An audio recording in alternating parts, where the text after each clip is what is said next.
अच्युतं केशवं रामनारायणं कृष्णदामोदरं वासुदेवं हरिं श्रीधरं माधवं गोपिकावल्लभं जानकीनायकं रामचन्द्रं भजे।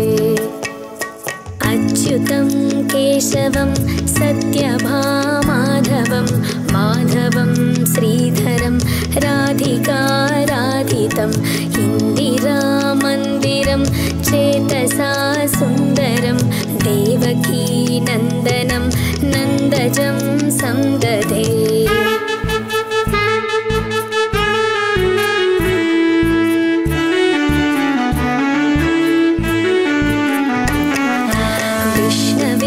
जिष्णवे शङ्खिने चक्रिणे रुक्मिणी रागिणे जानकी जानये वल्लवी वल्लभायाच्युतायात्मने कंसविध्वंसिने वंशिने ते नमः। कृष्ण गोविन्द हे रामनारायण श्रीपते वासुदेवाजिता श्रीनिधे अच्युतानन्द हे माधवाधोक्षज द्वारकानायक द्रौपदी रक्षक। राक्षसक्षोभित सीतया शोभितो दण्डकारण्यभूपुण्यताकारणं लक्ष्मणेनान्वितो वानरैः सेवितो गस्य सम्पूजितो राघवः पातु माम्।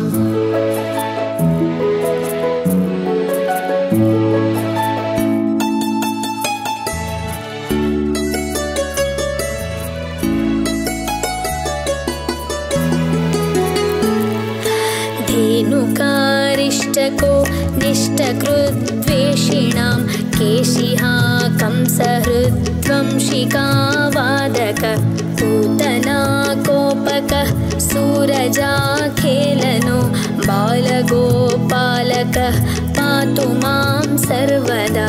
विद्युदुद्योतवत् प्रस्फुरद्वासनं प्रावृडं बोधवत् प्रोल्लसद्विग्रहं वन्यया मालया शोभितोरस्थलं लोहिताङ्घ्रिद्वयं वारिजाक्षं भजे।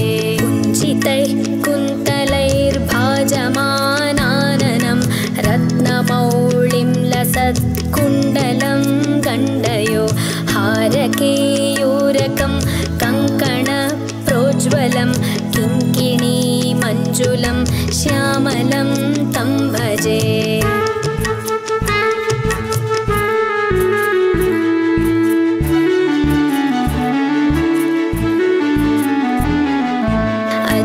अच्युतास्याष्टकं यः पठेदिष्टदं प्रेमतः प्रत्यहं पुरुषः सस्पृहं वृत्ततत्सुन्दरं वेद्यविश्वम्भरं तस्य वश्यो हरिर्जायते।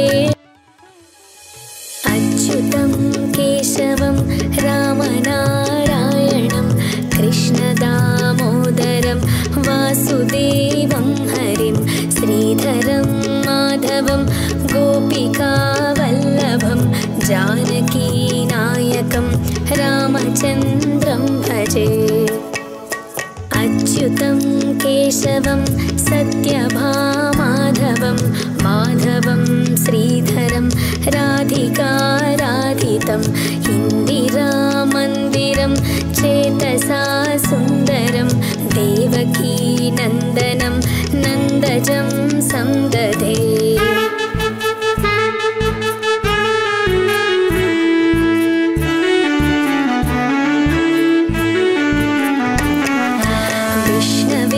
जिष्णवे शङ्खिने चक्रिणे रुक्मिणी रागिणे जानकी जानये वल्लवी वल्लभायाच्युतायात्मने कंसविध्वंसिने वंशिने ते नमः। कृष्ण गोविन्द हे रामनारायण श्रीपते वासुदेवाजिता श्री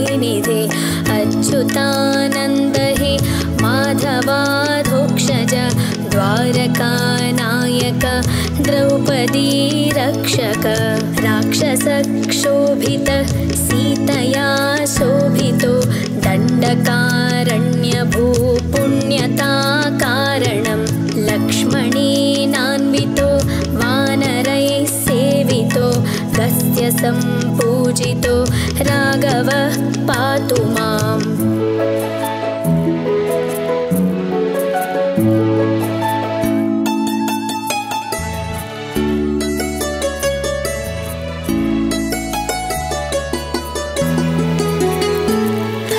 धेनुकारिष्टको निष्टकृद्वेषिणां केशिहा कंसहृद्वंशिकावादक पूतना कोपकः सूरजाखेलनो बालगोपालकः पातु मां सर्वदा। विद्युदुद्योतवत् प्रस्फुरद्वासनं प्रावृडं बोधवत् प्रोल्लसद्विग्रहं वन्यया मालया शोभितोरस्थलं लोहिताङ्घ्रिद्वयं वारिजाक्षं भजे। कुञ्चितैः कुन्तलैर्भाजमानाननं रत्नमौळिं लसत्कुण्डलं गण्डयो हारकेयूरकं कङ्कणप्रोज्ज्वलं किङ्किणीमञ्जुलं श्यामलं तं भजे।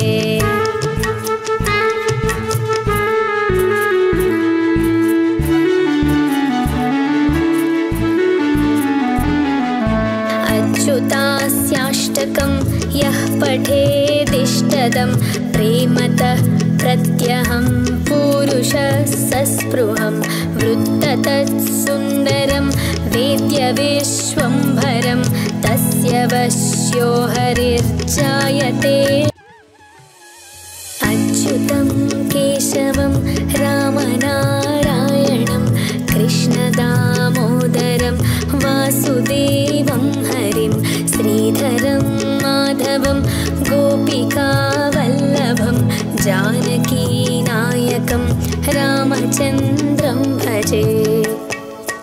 अच्युतं केशवं सत्यभामाधवं माधवं श्रीधरं राधिकाराधितं इन्दिरामन्दिरं चेतसा सुन्दरं देवकीनन्दनं नन्दजं संदधे।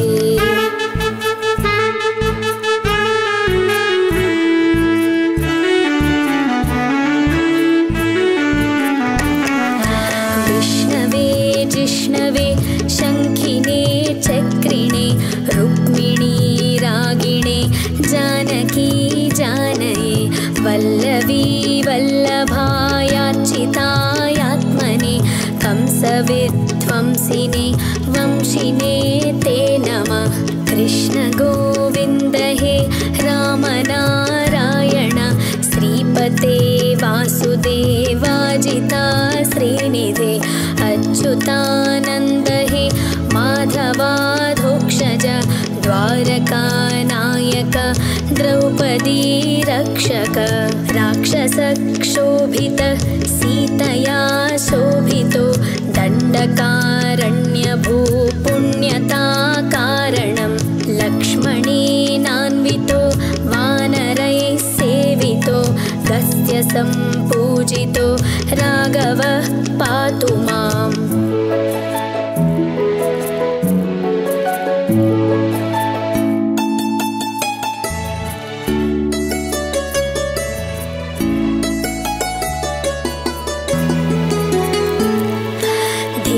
धेनुकारिष्टको निष्टकृद्वेषिणां केशिहा कंसहृद्वंशिकावादक पूतना कोपकः सूरजाखेलनो बालगोपालकः पातु मां सर्वदा।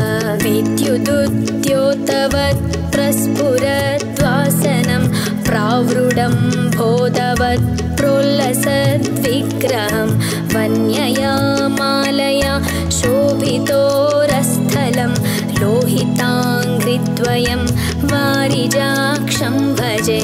कुञ्चितैः कुन्तलैर्भाजमा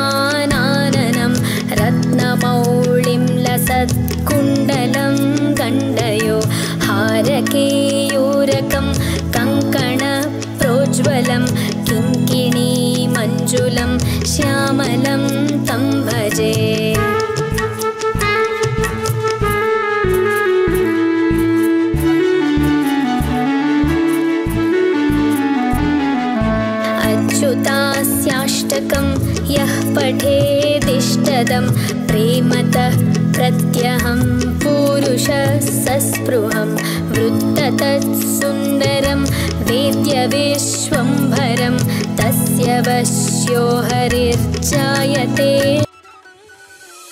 अच्युतं केशवं रामनारायणं कृष्णदामोदरं वासुदेवं हरिं श्रीधरं माधवं गोपिकावल्लभं जानकीनायकं रामचन्द्रं भजे अच्युतं केशवं सत्यभामाधवं माधवं श्रीधरं राधिकाराधितं इन्दिरामन्दिरं चेतसा सुन्दरं देवकीनन्दनं नन्दजं संदधे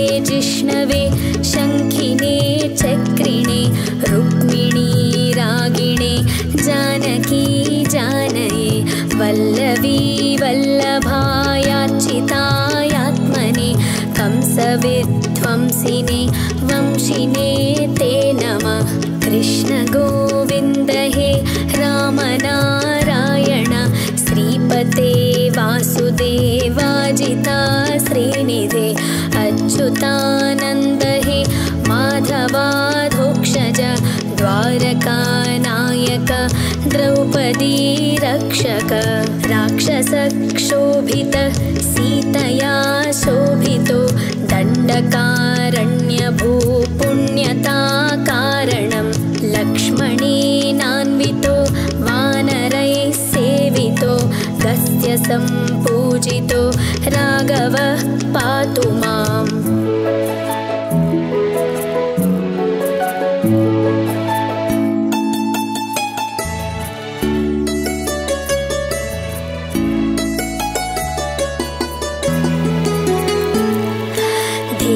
धेनुकारिष्टको निष्टकृद्वेषिणां केशिहा कंसहृद्वंशिकावादक पूतना कोपकः सूरजाखेलनो बालगोपालकः पातु मां सर्वदा विद्युदुद्योतवत् प्रस्फुरद्वासनं प्रावृडं बोधवत् प्रोल्लसद्विग्रहं वन्यया मालया शोभितोरस्थलं लोहिताङ्घ्रिद्वयं वारिजाक्षं भजे कुञ्चितैः कुन्तलैर्भाजमानाननं रत्नमौळिं लसत्कुण्डलं गण्डयो हारकेयूरकं कङ्कणप्रोज्ज्वलं किङ्किणीमञ्जुलं श्यामलं तं भजे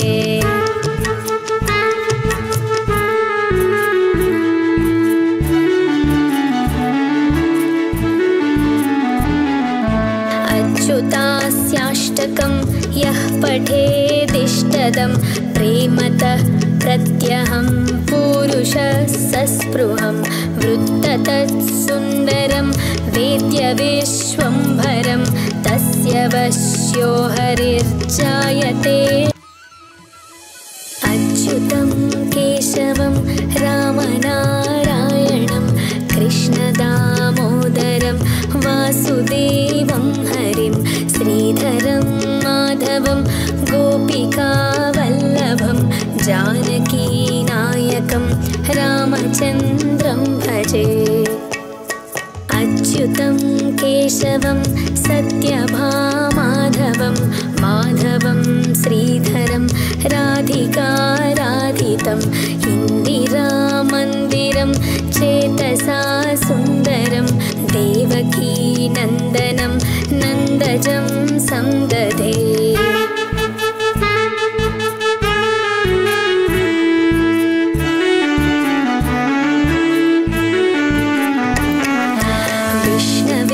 जिष्णवे शङ्खिने चक्रिणे रुक्मिणी रागिणे जानकी जानये वल्लवी वल्लभायाच्युतायात्मने कंसविध्वंसिने वंशिने ते नमः।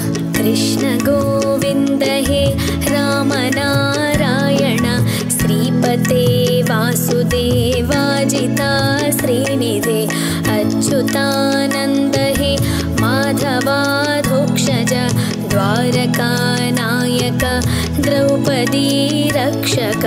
राक्षसक्षोभित सीतया शोभितो दण्डकारण्यभूपुण्यताकारणं लक्ष्मणेनान्वितो वानरैः सेवितो गस्य सम्पूजितो राघवः पातु माम्।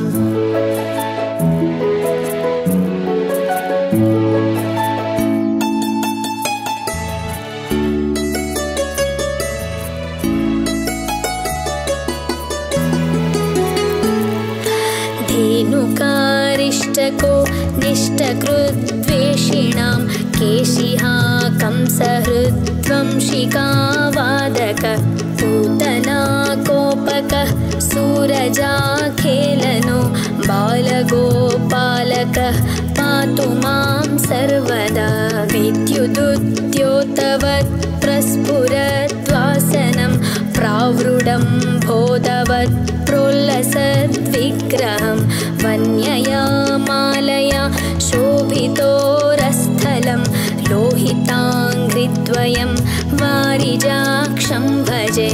कुञ्चितैः कुन्तलैर्भाजमानाननं रत्नमौळिं लसत्कुण्डलं गण्डयो हारकेयूरकं कङ्कणप्रोज्ज्वलं किङ्किणी मञ्जुलं श्यामलं तं भजे।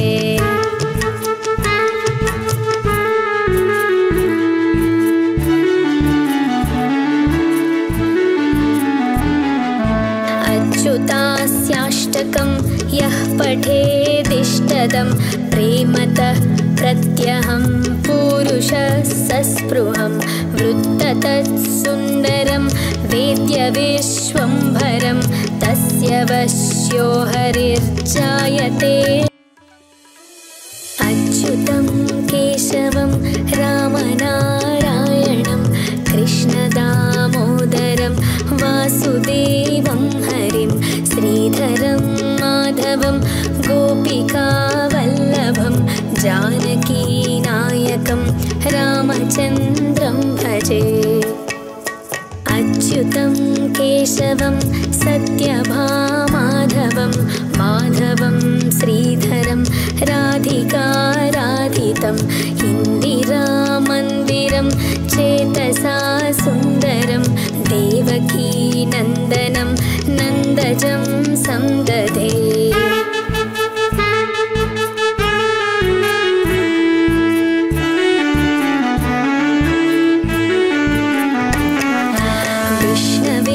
जिष्णवे शङ्खिने चक्रिणे रुक्मिणी रागिणे जानकी जानये वल्लवी वल्लभायाच्युतायात्मने कंसविध्वंसिने वंशिने ते नमः। कृष्ण गोविन्द हे राम नारायण श्रीपते वासुदेवाजिता श्रीनिधे अच्युतानन्द हे माधवाधोक्षज द्वारकानायक द्रौपदी रक्षक। राक्षसक्षोभित सीतया शोभितो दण्डकारण्यभूपुण्यताकारणं लक्ष्मणेनान्वितो वानरैः सेवितो गस्य सम्पूजितो राघवः पातु माम्।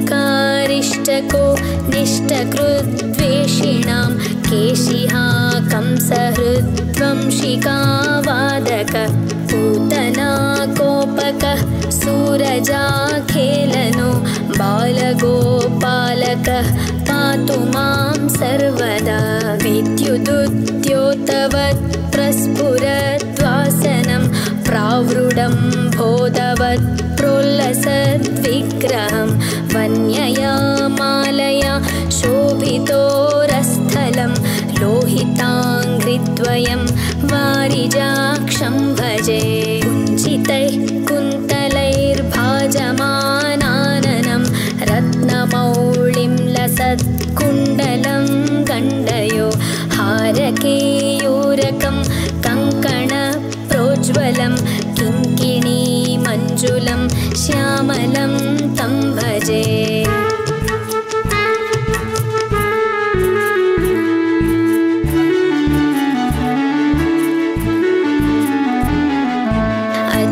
अच्युतास्याष्टकं यः पठेदिष्टदं प्रेमतः प्रत्यहं पुरुषः सस्पृहं वृत्ततत्सुन्दरं वेद्यविश्वम्भरं तस्य वश्यो हरिर्जायते अच्युतं केशवं रामनारायणं कृष्णदामोदरं वासुदेवं हरिं श्रीधरं माधवं गोपिकावल्लभं जानकीनायकं रामचन्द्रं भजे अच्युतं केशवं सत्यभामाधवं माधवं श्रीधरं राधिकाराधितं इन्दिरामन्दिरं चेतसा सुन्दरं देवकीनन्दनं नन्दजं संदधे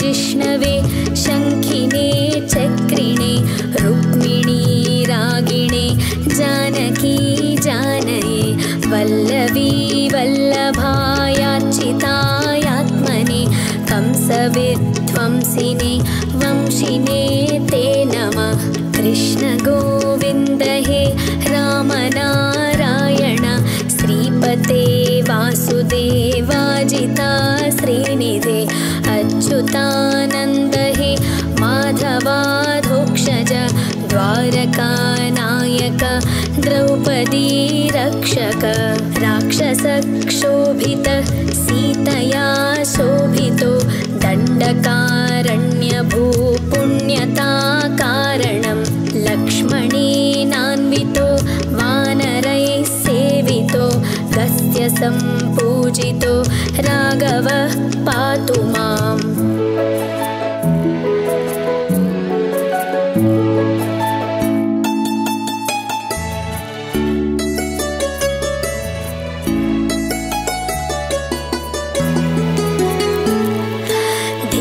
धेनुकारिष्टको निष्टकृद्वेषिणां केशिहा कंसहृद्वंशिकावादक पूतना कोपकः सूरजाखेलनो बालगोपालकः पातु मां सर्वदा विद्युदुद्योतवत् प्रस्फुरद्वासनं प्रावृडं बोधवत् प्रोल्लसद्विग्रहं वन्यया मालया शोभितोरस्थलं लोहिताङ्घ्रिद्वयं वारिजाक्षं भजे कुञ्चितैः कुन्तलैर्भाजमानाननं रत्नमौळिं लसत्कुण्डलं गण्डयो हारकेयूरकं कङ्कणप्रोज्ज्वलं किङ्किणीमञ्जुलं श्यामलं तं भजे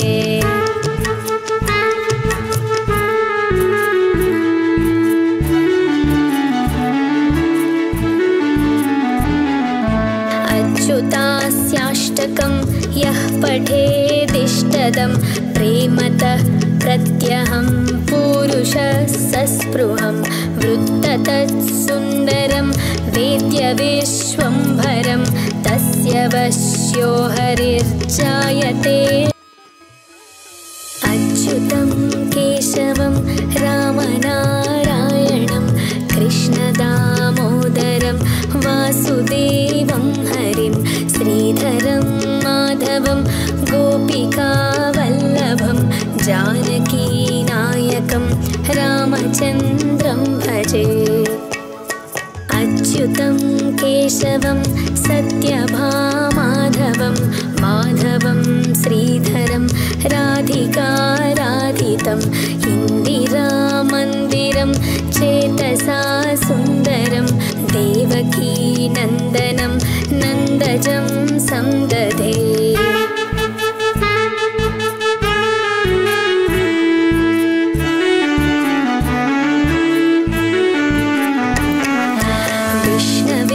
जिष्णवे शङ्खिने चक्रिणे रुक्मिणी रागिणे जानकी जानये वल्लवी वल्लभायाच्युतायात्मने कंसविध्वंसिने वंशिने ते नमः।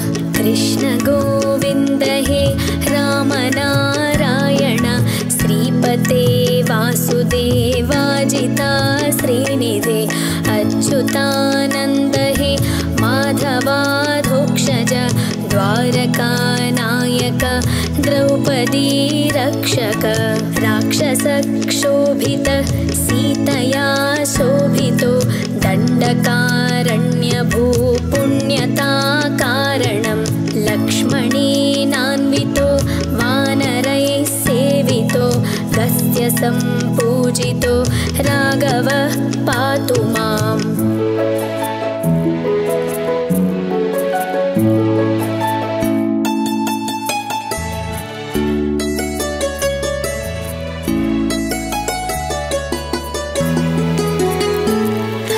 धेनुकारिष्टको निष्टकृद्वेषिणां केशिहा कंसहृद्वंशिकावादक पूतना कोपकः सूरजाखेलनो बालगोपालकः पातु मां सर्वदा।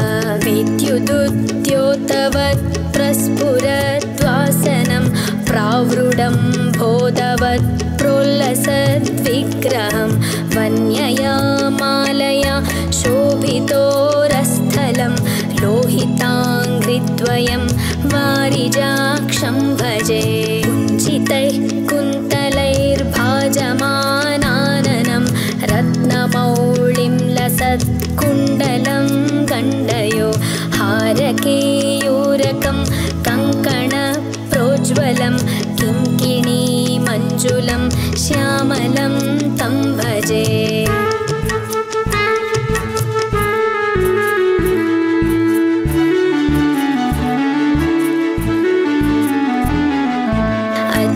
अच्युतास्याष्टकं यः पठेदिष्टदं प्रेमतः प्रत्यहं पुरुषः सस्पृहं वृत्ततत्सुन्दरं वेद्यविश्वम्भरं तस्य वश्यो हरिर्जायते। अच्युतं केशवं रामनारायणं कृष्णदामोदरं वासुदेवं हरिं श्रीधरं माधवं गोपिकावल्लभं जानकीनायकं रामचन्द्रं भजे।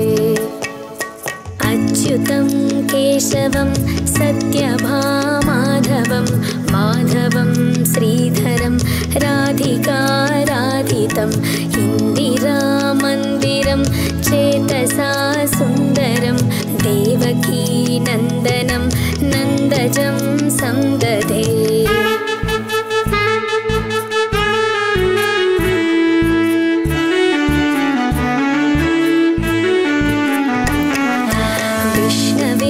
जिष्णवे शङ्खिने चक्रिणे रुक्मिणी रागिणे जानकी जानये वल्लवी वल्लभायाच्युतायात्मने कंसविध्वंसिने वंशिने ते नमः। कृष्ण गोविन्द हे राम नारायण श्रीपते वासुदेवाजिता श्रीनिधे अच्युतानन्द हे माधवाधोक्षज द्वारकानायक द्रौपदी रक्षक राक्षसक्षोभित सीतया शोभितो दण्डकारण्यभूपुण्यताकारणं लक्ष्मणेनान्वितो वानरैः सेवितो गस्त्य सम्पूजितो राघवः पातु माम्।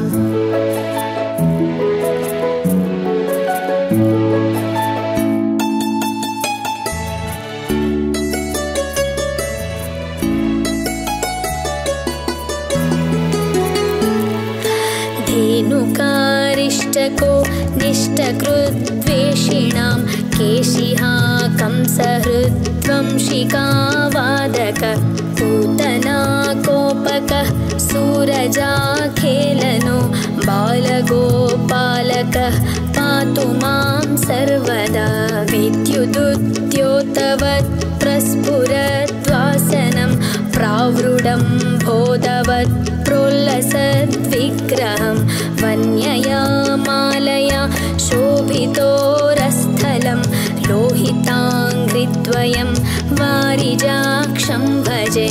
कुञ्चितैः कुन्तलैर्भाजमानाननं रत्नमौळिं लसत्कुण्डलं गण्डयो हारकेयूरकं कङ्कणप्रोज्ज्वलं किङ्किणीमञ्जुलं श्यामलं तं भजे।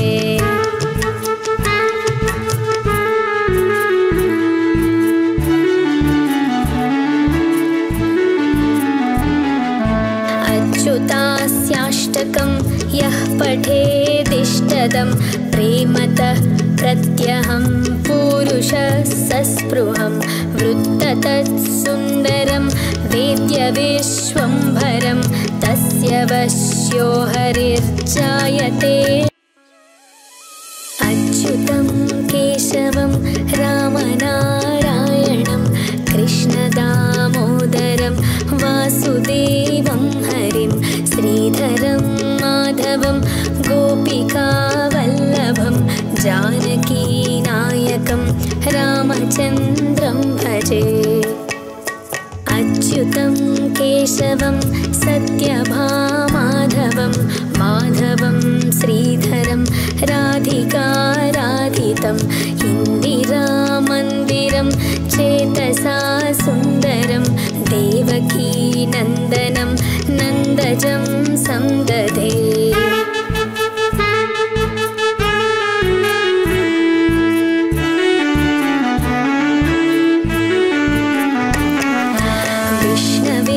जिष्णवे शङ्खिने चक्रिणे रुक्मिणी रागिणे जानकी जानये वल्लवी वल्लभायाच्युतायात्मने कंसविध्वंसिने वंशिने ते नमः।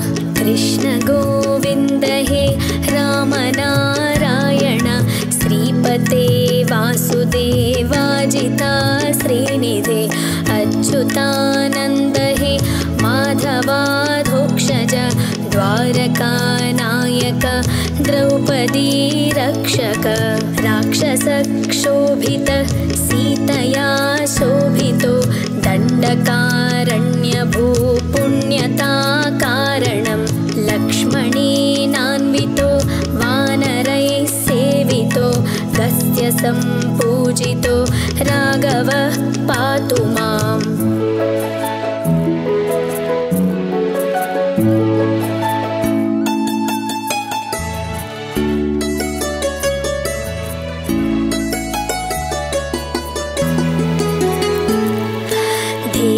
धेनुकारिष्टको निष्टकृद्वेषिणां केशिहा कंसहृद्वंशिकावादक पूतना कोपकः सूरजाखेलनो बालगोपालकः पातु मां सर्वदा। विद्युदुद्योतवत् प्रस्फुरद्वासनं प्रावृडं बोधवत् प्रोल्लसद्विग्रहं वन्यया मालया शोभितोरस्थलं लोहिताङ्घ्रिद्वयं वारिजाक्षं भजे। कुञ्चितैः कुन्तलैर्भाज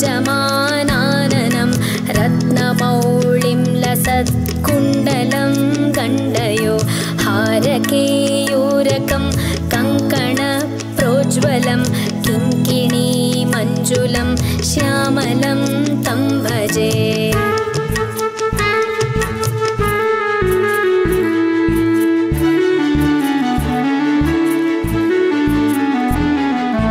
अच्युतास्याष्टकं यः पठेदिष्टदं प्रेमतः प्रत्यहं पुरुषः सस्पृहं वृत्ततत्सुन्दरं वेद्यविश्वम्भरं तस्य वश्यो हरिर्जायते। अच्युतं केशवं रामनारायणं कृष्णदामोदरं वासुदेवं हरिं श्रीधरं माधवं गोपिकावल्लभं जानकीनायकं रामचन्द्रं भजे। अच्युतं केशवं सत्यभामाधवं माधवं श्रीधरं राधिकाराधितं इन्दिरामन्दिरं चेतसा सुन्दरं देवकीनन्दनं नन्दजं संदधे।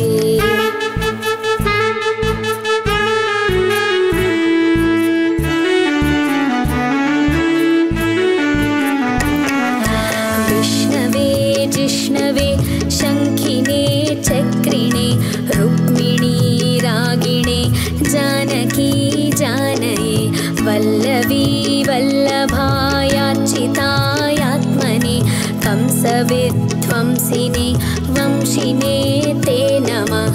कृष्ण गोविन्द हे रामनारायण श्रीपते वासुदेवाजिता श्रीनिधे अच्युतानन्द हे माधवाधोक्षज द्वारकानायक द्रौपदी रक्षक। राक्षसक्षोभित सीतया शोभितो दण्डकारण्यभूपुण्यताकारणं लक्ष्मणेनान्वितो वानरैः सेवितो गस्य सम्पूजितो राघवः पातु माम्।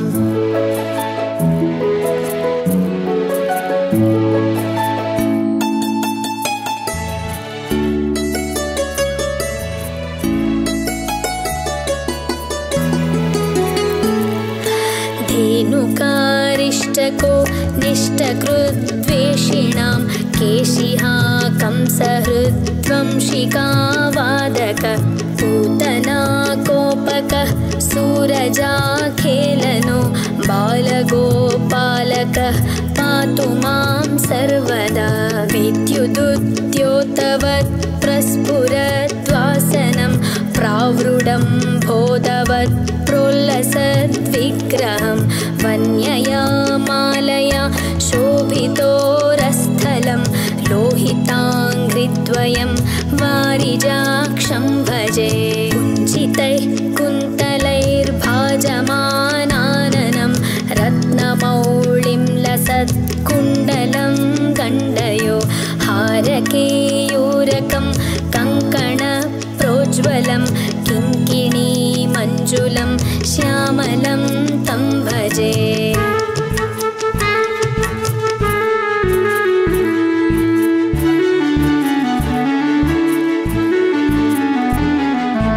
अच्युतास्याष्टकं यः पठेदिष्टदं प्रेमतः प्रत्यहं पुरुषः सस्पृहं वृत्ततत्सुन्दरं वेद्यविश्वम्भरं तस्य वश्यो हरिर्जायते। अच्युतं केशवं रामनारायणं कृष्णदामोदरं वासुदेवं हरिं श्रीधरं माधवं गोपिकावल्लभं जानकीनायकं रामचन्द्रं भजे। अच्युतं केशवं सत्यभामाधवं माधवं श्रीधरं राधिकाराधितं इन्दिरामन्दिरं चेतसा सुन्दरं देवकीनन्दनं नन्दजं संदधे।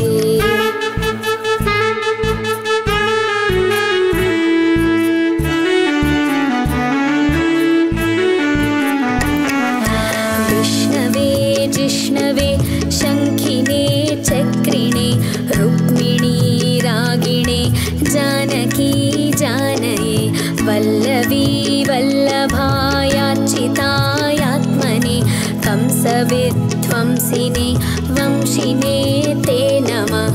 कृष्ण गोविन्द हे राम नारायण श्रीपते वासुदेवाजिता श्रीनिधे अच्युतानन्द हे माधवाधोक्षज द्वारकानायक द्रौपदी रक्षक।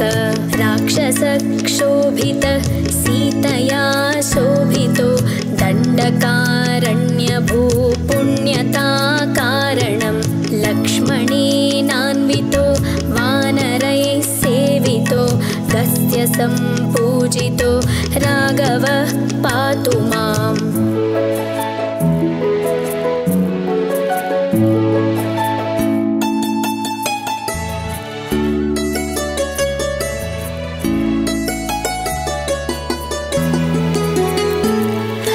धेनुकारिष्टको निष्टकृद्वेषिणां केशिहा कंसहृद्वंशिकावादक पूतना कोपकः सूरजाखेलनो बालगोपालकः पातु मां सर्वदा।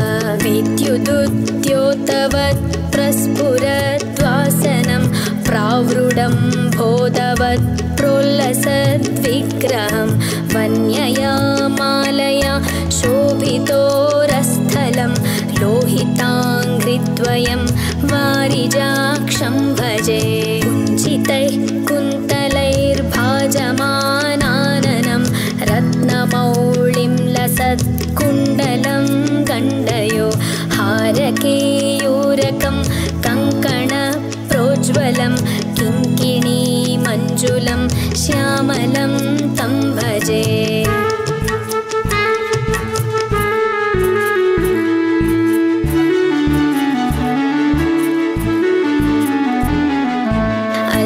अच्युतास्याष्टकं यः पठेदिष्टदं प्रेमतः प्रत्यहं पुरुषः सस्पृहं वृत्ततत्सुन्दरं वेद्यविश्वम्भरं तस्य वश्यो हरिर्जायते। अच्युतं केशवं रामनारायणं कृष्णदामोदरं वासुदेवं हरिं श्रीधरं माधवं गोपिकावल्लभं जानकीनायकं रामचन्द्रं भजे। अच्युतं केशवं सत्यभामाधवं माधवं श्रीधरं राधिकाराधितं इन्दिरामन्दिरं चेतसा सुन्दरं देवकीनन्दनं नन्दजं संदधे।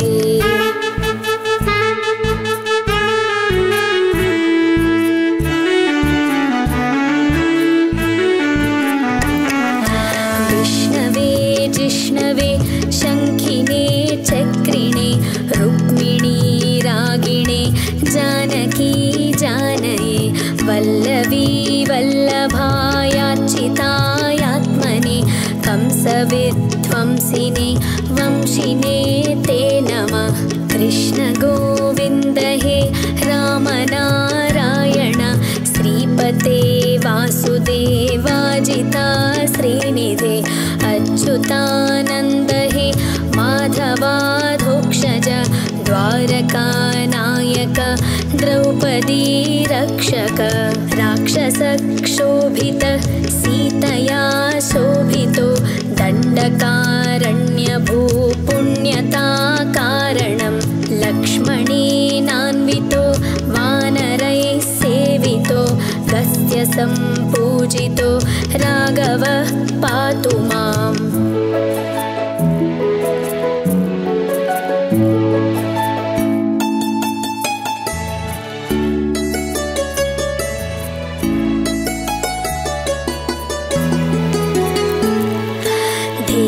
धेनुकारिष्टको निष्टकृद्वेषिणां केशिहा कंसहृद्वंशिकावादक पूतना कोपकः सूरजाखेलनो बालगोपालकः पातु मां सर्वदा।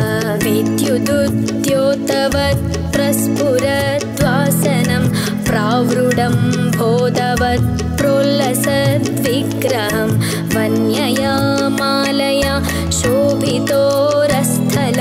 लोहिताङ्घ्रिद्वयं वारिजाक्षं भजे कुञ्चितैः कुन्तलैर्भाजमानाननं रत्नमौळिं लसत्कुण्डलं गण्डयो हारकेयूरकं कङ्कणप्रोज्ज्वलं किङ्किणीमञ्जुलं श्यामलं तं भजे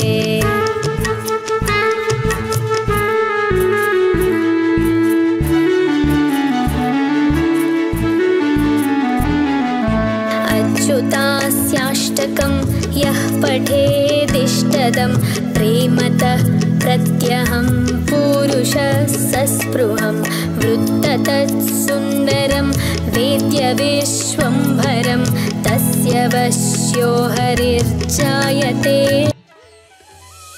अच्युतं केशवं रामनारायणं कृष्णदामोदरं वासुदेवं हरिं श्रीधरं माधवं गोपिकावल्लभं जानकीनायकं रामचन्द्रं भजे अच्युतं केशवं सत्यभामाधवं माधवं श्रीधरं राधिकाराधितं इन्दिरामन्दिरं चेतसा सुन्दरं देवकीनन्दनं नन्दजं संदधे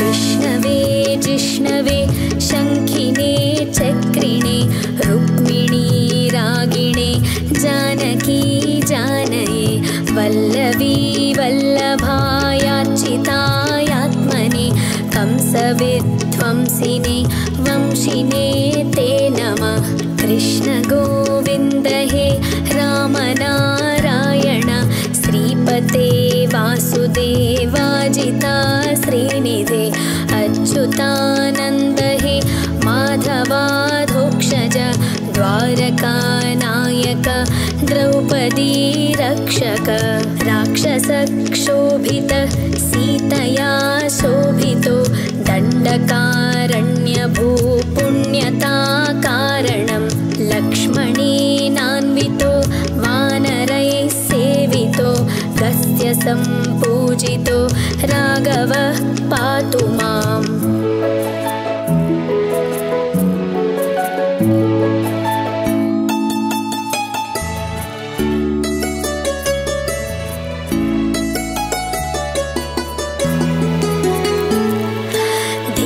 धेनुकारिष्टको निष्टकृद्वेषिणां केशिहा कंसहृद्वंशिकावादक पूतनाकोपकः सूरजाखेलनो बालगोपालकः पातु मां सर्वदा विद्युदुद्योतवत् प्रस्फुरद्वासनं प्रावृडं बोधवत् प्रोल्लसद्विग्रहं वन्यया मालया शोभितोरस्थलं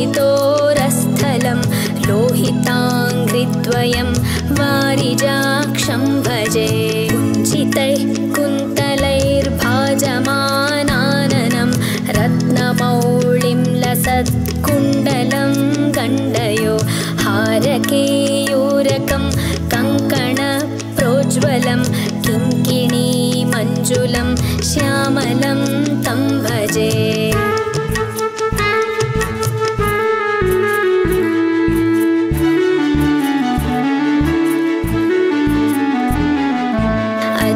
अच्युतास्याष्टकं यः पठेदिष्टदं प्रेमतः प्रत्यहं पुरुषः सस्पृहं वृत्ततत्सुन्दरं वेद्यविश्वम्भरं तस्य वश्यो हरिर्जायते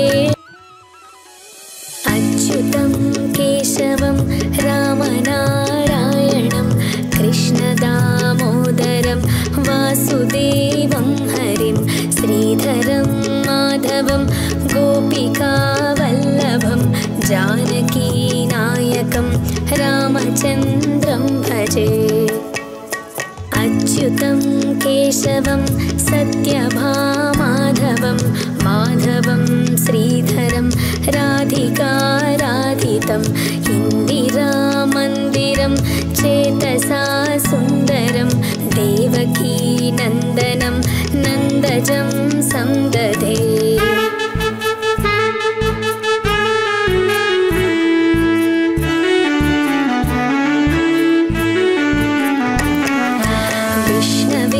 जिष्णवे शङ्खिने चक्रिणे रुक्मिणी रागिणे जानकी जानये वल्लवी वल्लभायाच्युतायात्मने कंसविध्वंसिने वंशिने ते नमः कृष्ण गोविन्द हे रामनारायण श्रीपते वासुदेवाजिता श्रीनिधे अच्युतानन्द हे माधवाधोक्षज द्वारकानायक द्रौपदी रक्षक राक्षसक्षोभित सीतया शोभितो दण्डकारण्यभूपुण्यताकारणं लक्ष्मणेनान्वितो वानरैः सेवितो गस्य सम्पूजितो राघवः पातु माम्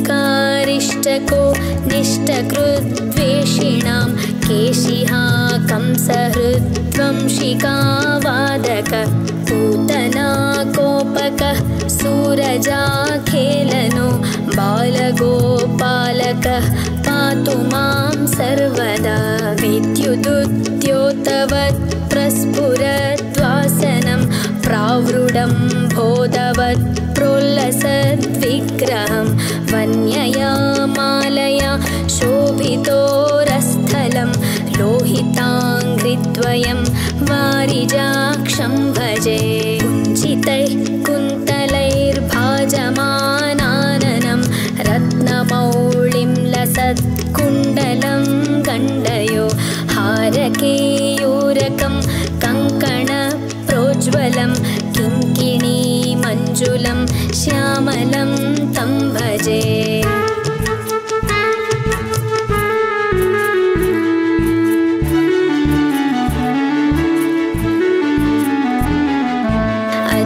अच्युतास्याष्टकं यः पठेदिष्टदं प्रेमतः प्रत्यहं पुरुषः सस्पृहं वृत्ततत्सुन्दरं वेद्यविश्वम्भरं तस्य वश्यो हरिर्जायते अच्युतं केशवं रामनारायणं कृष्णदामोदरं वासुदेवं हरिं श्रीधरं माधवं गोपिकावल्लभं जानकीनायकं रामचन्द्रं भजे अच्युतं केशवं सत्यभामाधवं माधवं श्रीधरं राधिकाराधितं इन्दिरामन्दिरं चेतसा सुन्दरं देवकीनन्दनं नन्दजं संदधे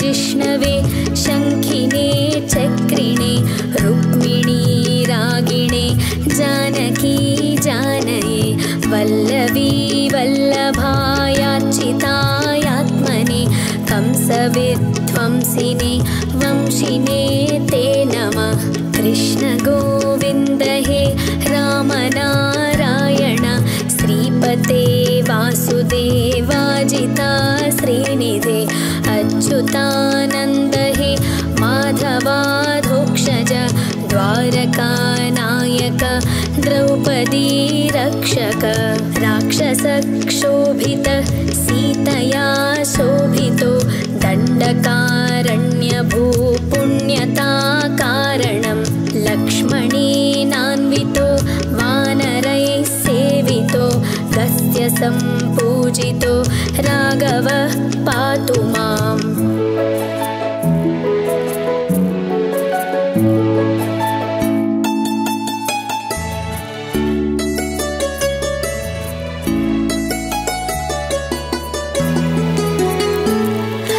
धेनुकारिष्टको निष्टकृद्वेषिणां केशिहा कंसहृद्वंशिकावादक पूतना कोपकः सूरजाखेलनो बालगोपालकः पातु मां सर्वदा विद्युदुद्योतवत् प्रस्फुरद्वासनं प्रावृडं बोधवत् प्रोल्लसद्विग्रहं वन्यया मालया शोभितोरस्थलं लोहिताङ्घ्रिद्वयं वारिजाक्षं भजे कुञ्चितैः कुन्तलैर्भाजमानाननं रत्नमौळिं लसत्कुण्डलं गण्डयो हारकेयूरकं कङ्कणप्रोज्ज्वलं किङ्किणीमञ्जुलं श्यामलं तं भजे।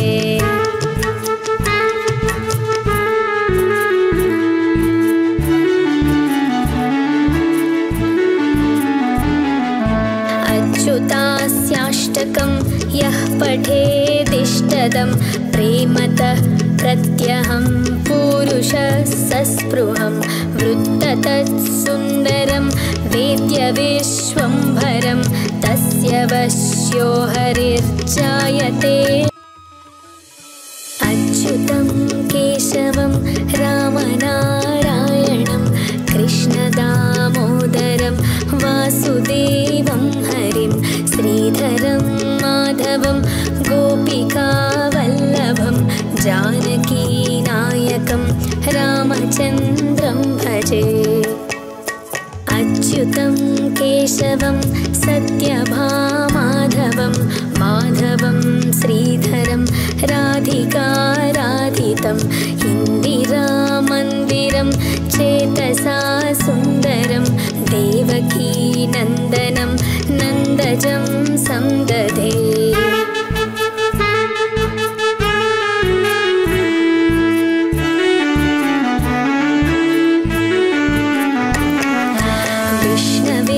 जिष्णवे शङ्खिने चक्रिणे रुक्मिणी रागिणे जानकी जानये वल्लवी वल्लभायाच्युतायात्मने कंसविध्वंसिने वंशिने ते नमः। कृष्ण गोविन्द हे राम नारायण श्रीपते वासुदेवाजिता श्रीनिधे अच्युतानन्द हे माधवाधोक्षज द्वारकानायक द्रौपदी रक्षक राक्षसक्षोभित सीतया शोभितो दण्डकारण्यभूपुण्यता कारणं लक्ष्मणेनान्वितो वानरैः सेवितो गस्य सम्पूजितो राघवः पातु माम्।